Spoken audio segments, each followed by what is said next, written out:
The production of this program is made possible thanks to the support of the following and viewers like you. How much time do you spend on social media? Be honest now, because the answer will surprise you, says Yash Gupta of Log Normal Analytics. Social media hooks the average person for at least 5 hours a day, and everything you do is being recorded and analyzed.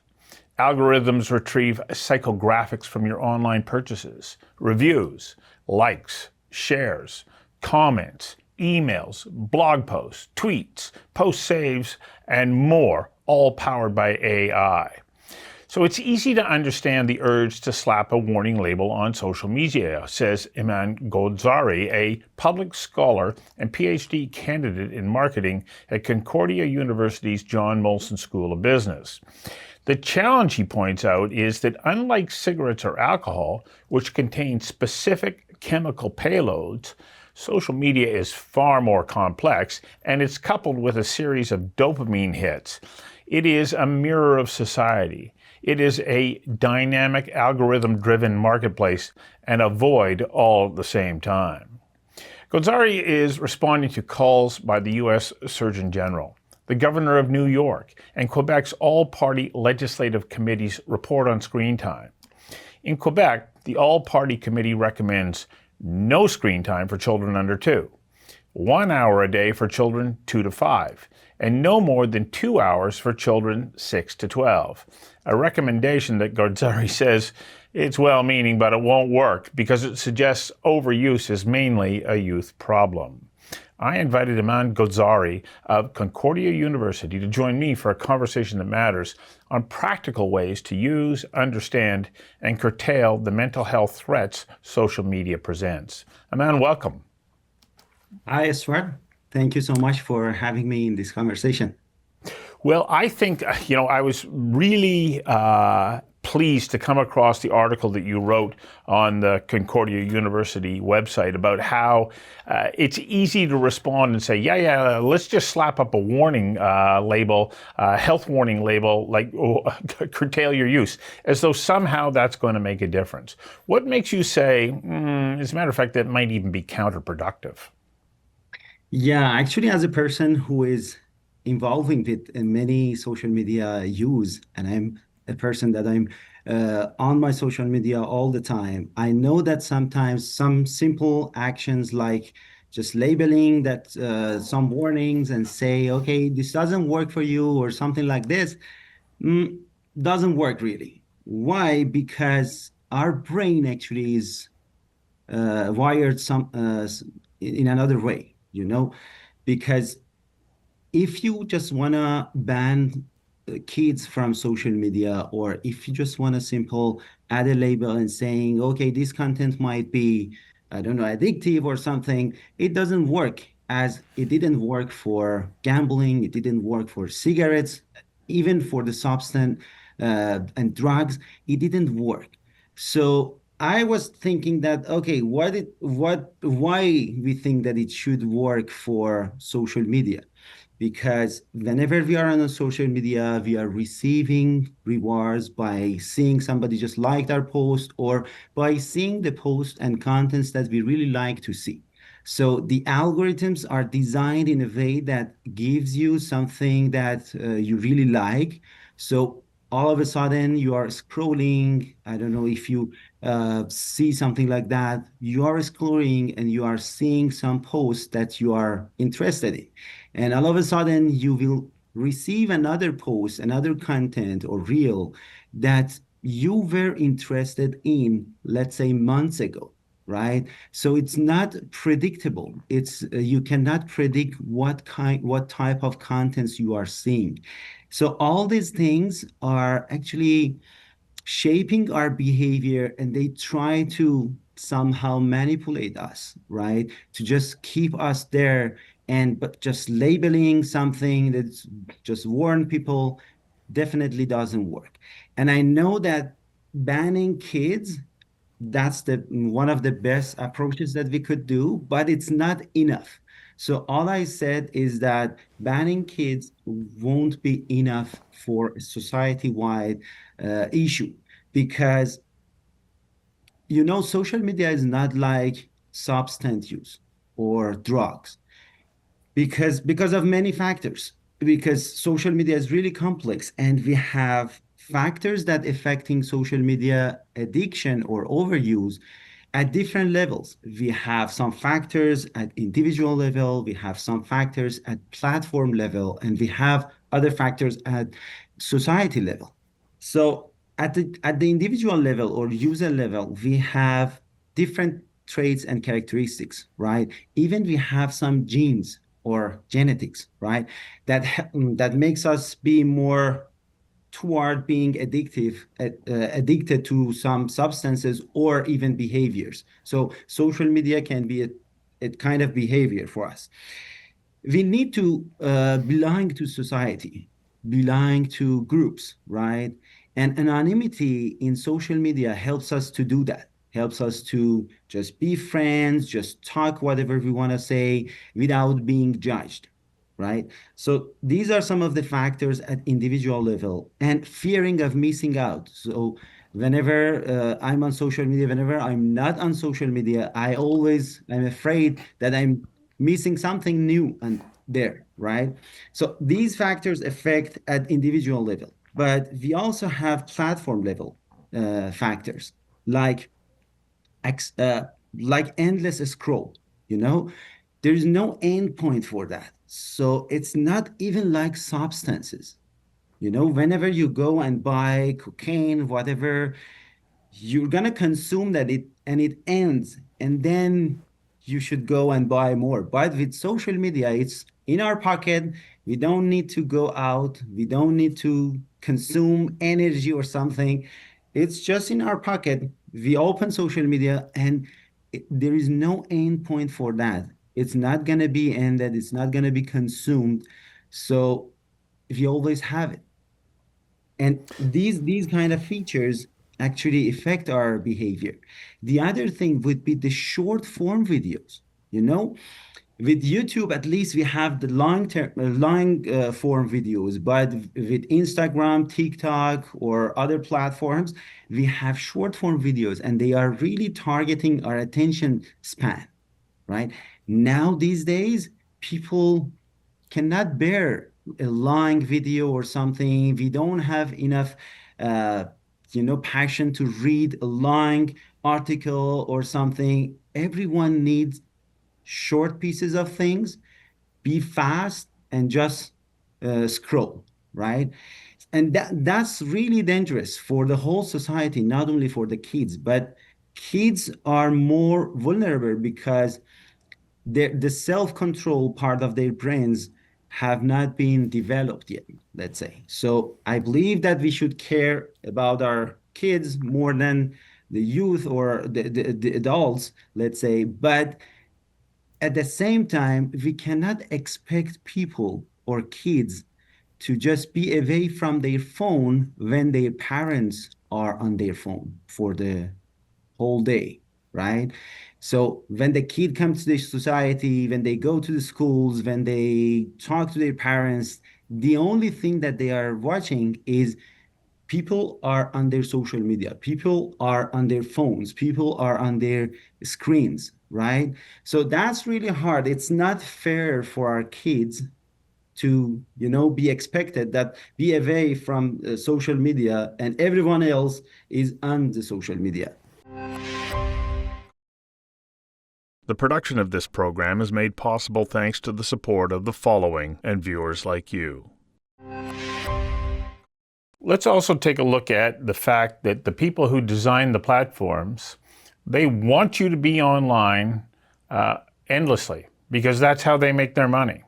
The more you're on there, the more they're going to be able to push content to you that somebody has paid for to be directed at someone with your psychographic profile. And these people know what they're doing. They have dug into the dark arts of persuasion. They know that the emotional response, the dopamine hit that comes with it, is such a powerful driver that it's hard to, as you say, break away from it for fear that you might miss out on what's coming next. What responsibility do we have to put back on the platform designers? And I don't mean it just as in saying, okay, you have to accept this responsibility. I believe that we have to impose that responsibility on those platform designers, the hosting companies. Yeah, that's a very good question. And it's really hard to, deal with these giant tech companies because last month we talked with legislations in Quebec, and they believe that it's really hard to deal with these tech companies. But in general, if we want to impose some regulations for these platforms, I believe that we can follow some of the interventions that we have in gambling, like a cool off breaks, an endpoint for scrolls, or maybe separating, because these days everything is just mixed, and whenever you open your social media, you don't see anything from your friends on the top of your screen. The first post that you are exposed to is from somebody you don't know, right? But because the algorithms think that you might like these kind of contents, they try to show the content to you. So I would believe that maybe keep keep these kind of contents separate on the platform that can help a little bit, right? And so we need to separate our friends from the rest. But having an endpoint, make sure that the applications and the platforms won't send you a notification or trigger you to just be on your social media is another way to control a little bit. I know that already we have some settings on the platforms and applications that you can just turn off the notification, or you can set some hours of activity. I know there are these kind of features, but I would say the platforms should preset all those settings, preset them in a way that just block the users from exceeding the time on their social media or something. And the notifications should be turned off by default. And if somebody wants to receive notification, they should turn it on, not the vice versa, because currently notifications just come in and that's the default. But I would say, and if you want to just turn them off, you need to go to your settings and do all your stuffs. But most of people don't want to do that, right? They're just reluctant to do that. But if the default was something else, we by default we don't see any notification, we had an endpoint, all those things, we had we had a different experience with social media. The production of this program is made possible thanks to the support of the following and viewers like you. It makes sense to me that we say to a platform, okay, these are the guardrails that you have to operate within. Somebody logs onto their account and they get a maximum of 2 hours at any one setting, and they can't change that. And there won't be notifications that will come for a couple of hours afterwards. And because, as we pointed out in the introduction, this is such a powerful medium that to put all the onus only on the individual when they're being bombarded by machines that never sleep is impractical. And at first I thought, okay, well, how do you do that? But you take a look at the automobile industry. We recognized over years that there were many things about automobiles that were detrimental to one's well-being. we don't have headrests. We mandated headrests. We didn't have seatbelts. We mandated seatbelts. And now, most vehicles, most new vehicles, when you're on a drive, and I know that I've experienced this, you're driving down the road and the car is monitoring, how well you're staying in lane and whatnot, how long you've been driving continuously, and it'll send you a notification. Now would be a good time to take a break. Now, you can't just stop the car, but you can stop the feed. Is there any practical application here that we can mandate to platforms? Those are the kinds of guardrails that you have to operate within because it's about everybody's well-being. Uh, yes and no, because at the same time, when you are limiting social media platforms, it's not a pleasant thing for them, right? Because as you mentioned, they are making money out of the time that users are spending there. Right. It's a little bit different from automobile because in automobile, if we had an accident or something, it was we didn't like that car anymore. So it was good for both parties, for people well-being and for automobile industry in general, right? But adding these kind of burdens to social media platforms might be a little bit tricky. I don't say that we cannot do anything. We definitely can regulate some of the points, like as I said, mandatory cool off time. I don't know, mandatory time for just social media, let's say 2 hours or whatever, or endless or ending scrolling or finite scrolling sessions, something like that. We can have them, but at the same time, we need a third party because social media is really complex. Not only because in social media, it's not the traditional transaction between a company and their customers. Many other factors, many other actors are also involved, like not only the parents, the kids, the users, we also have, sorry, we also have influencers, right?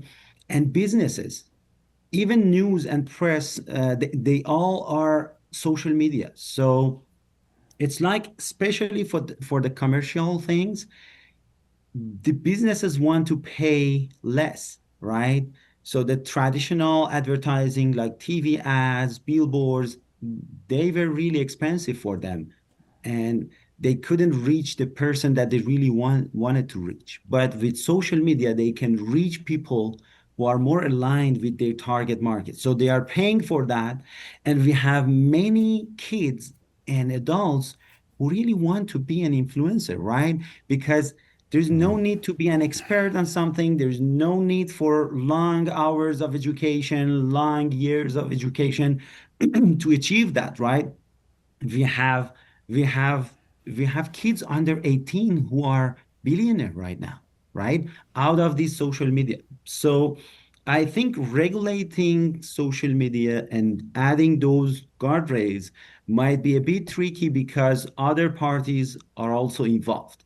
But my research is, for example, focusing on the third party applications. I'm developing an application that sends these all these kind of nudges like notifications, uh, haptic and vibrations, or even blocking features. Like after a couple of hours, if they didn't comply with the notification or vibration, the app will block their access to social media. So it's going to be like gradual intensity. So these kind of platforms, the third party platforms can help a little bit here, but at the same time, we need education for the kids. We need digital literacy, of course. We need uh, the governments actually to come into the place and add and impose more regulations for the platforms. And honestly, at the end, we also need some platforms to be more reliable, right? In terms of the customer's well-being. But I would add another suggestion for the governments in terms of the regulations. In terms of the tax, I would say because if we just wanna put the pressure on social media platforms, we saw that during the past decade, it didn't work perfectly, right? So we need to see how the process in general works. They are making money out of the businesses, right? They want users to be on the platforms because the more time they spend there, they can sell their advertising to the companies and sell the timelines and time slots to the companies even more, right? So now to just break this loop, we need to think about how we can reduce the demand from the businesses, right? So I would suggest increasing taxes to for the influencers who are working on social media. So if you for and for the businesses, if a business wants to run an advertising on social media, they should pay more than the traditional advertising, right? And we should ask for more taxes from influencers, right? They are working there. So we need to make the whole environment a little bit less pleasant to everyone. The production of this program is made possible thanks to the support of the following and viewers like you. So you're saying that the responsibility actually is for third-party intervention to curtail the activity of influencers and the platforms.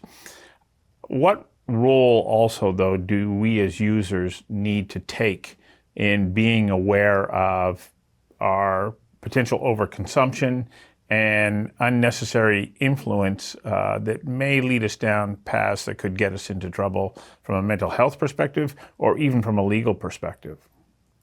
An interesting research from one of my colleagues actually showed that even understanding and be mindful about our behavior on social media or whatever can result in reducing the time that we are spending on social media. So something very simple would be just go on your cell phone, check for the settings and see how much time you spend on your social media during the last week.